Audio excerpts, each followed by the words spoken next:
I made a really long video on how I made this Faux Shearling Sherpa jacket, and the audio quality was garbage on half of it. So this is just like a quick recap video so that at least I share something.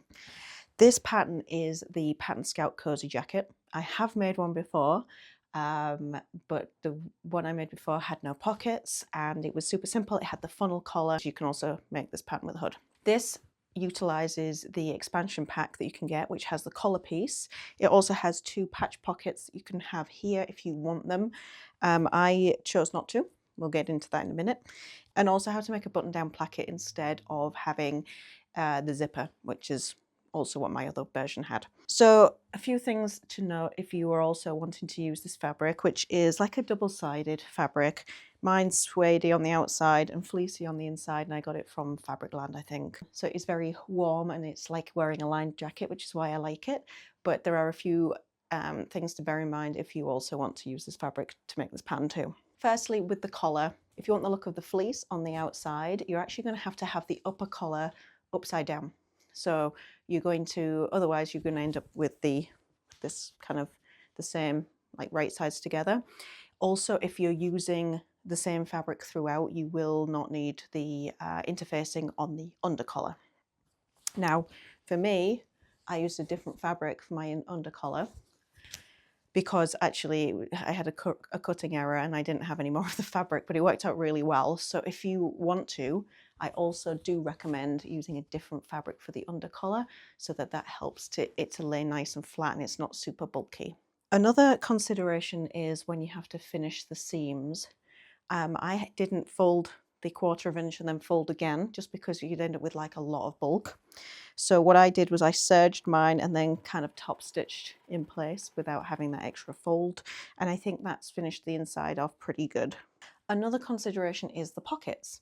So if you want to leave the original kind of style of pockets on your jacket like I did, you will have to convert this to a patch pocket.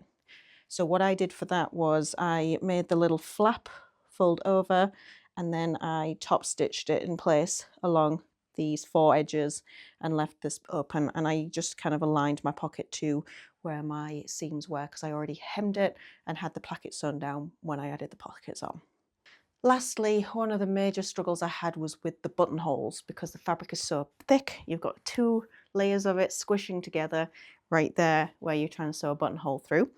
And so what I had to do was manually create my buttonholes. And just to give you a really quick version of how I did that, I marked where I wanted the buttons and then I did a small tight zigzag stitch between the markings of where the top and the bottom of the button will be. And then between those markings, at the top and the bottom of those markings, to join them together, I used a wider zigzag and sort of stitched in place to make like a bar tack at the top and the bottom of the buttonhole. And then you have a rectangle where you can now cut the inside open. But it's a little bit more labor intensive than using a buttonhole foot, but it was a lot more successful. Another suggestion if you wanted to make this jacket, like mine, is you could still do the patch pockets at the top as well. If you do decide to do that, you might need to make them a little bit smaller, just because there's just not a whole lot of room on the jacket for those big pockets as well as these big pockets. I think it's definitely possible. I believe in you. You can do it.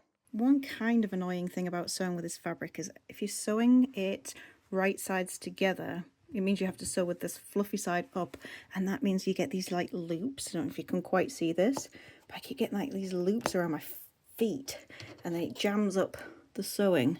So sometimes you can pull them out and sometimes you just have to kind of snip them before you can then get sewing again.